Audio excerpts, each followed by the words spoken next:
और आज मैं आपके लिए लेके आया हूँ एक one of the best horror fantasy movie जिसका नाम है पेंडेमोनियम। तो इस मूवी की शुरुआत में हमें एक नेथन नाम का आदमी दिखाया जाता है जो कि बर्फीले पहाड़ों के बीच किसी सुनसान सड़क पर अनकॉन्शियस पड़ा था। जैसे ही नेथन होश में आता है वो देखता है कि उसकी कार पूरी तरीके से बर्बाद हो चुकी है, लेकिन इतने डेंजरस एक्सीडेंट के बाद भी वो बिल्कुल ठीक था। यहाँ तक कि उसे एक स्क्रैच भी नहीं आया था। ये देखकर वो बहुत खुश हो जाता है, लेकिन वो वहाँ अकेला नहीं था। वहीं साइड में एक आदमी खड़ा था जिसका नाम डैनियल था। वो उसे खुश होता देख रहा था। दरअसल डैनियल वही आदमी था जिसकी बाइक को नेथन ने टक्कर मारी थी। इस एक्सीडेंट में मेजर गलती नेथन की थी, इसलिए वो डैनियल से माफी मांगता है और डैनियल से पूछता है कि कहीं उसे चोट तो नहीं लगी। डैनियल उसे हैरानी से देख रहा था और तभी वो उससे पूछता है, तुमने मेरी बाइक की हालत देखी है? एक्सीडेंट के बाद क्या तुम्हें कुछ भी याद नहीं? नेथन उससे बताता है कि उसका सर जोर से डैशबोर्ड पे लगा था, लेकिन देखो हम दोनों बच गए। फिर डैनियल उससे पूछता है, तो फिर तुम्हारे सर पे चोट का कोई निशान क्यों नहीं है? और पक्का तुम्हें कोई पेन भी महसूस नहीं हो रहा होगा। नेथन को भी लगता है कि डैनियल की बात तो सही है और तभी डैनियल नेथन से कहता है,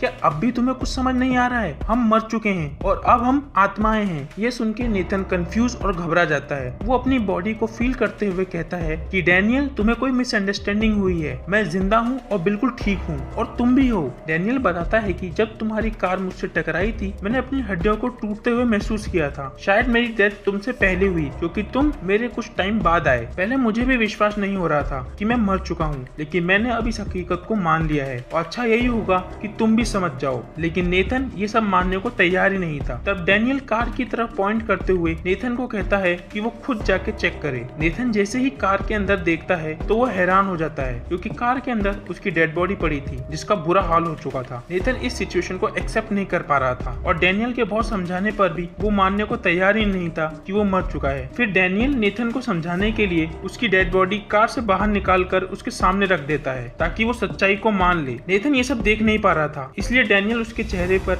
एक रुमाल रख देता है और तभी वहाँ एक कार आती है और उसमें से एक आदमी निकलता है। उसे देखकर नेथन उससे मदद मांगता है, लेकिन वो नेथन को देख सुन नहीं पा रहा था। वो आदमी नेथन की डेड बॉडी के पास आता है और उसका वॉलेट चुरा के वहाँ से भाग जाता है। ये सब देख के आखिरकार नेथन समझ जाता है कि वो सच में मर चुका है और अब उसे इस बात की चिंता थी कि डेथ के बाद अगर कोई दूसरी दुनिया है तो नर्क और स्वर्ग भी होगा। वो डैनियल से पूछता है, अगर हमसे किसी का खून हुआ है तो क्या हम फिर भी स्वर्ग जाएंगे? डैनियल हैरान होकर पूछता है, किसका खून? तो नेथन बताता है कि जैसा तुम सोच रहे हो वैसा कुछ नहीं है, लेकिन मैंने अपनी पत्नी को मार दिया था क्योंकि वो बहुत ही बीमार थी और तकलीफ में थी। और अब डैनियल को समझ में आता है कि नेथन अपनी डेथ पर यकीन क्यों नहीं कर रहा था। वो दोनों बात कर ही रहे होते हैं कि तभी डैनियल को एक धुन सुनाई देती है जिसे नेथन सुन नहीं पा रहा था और तभी वो अपने सामने एक दरवाजा देखते हैं। दरअसल ये स्वर्ग का दरवाजा था। डैनियल खुश हो जाता है क्योंकि उसे ये धुन वहीं से आ रही थी। इतने में उनके पीछे एक और दरवाजा आ जाता है। वो नर्क का दरवाजा था। नेथन को वहाँ से भयानक आवाजें आ रही थी। ये देख के नेथन डर जाता है और डैनियल को धक्का देकर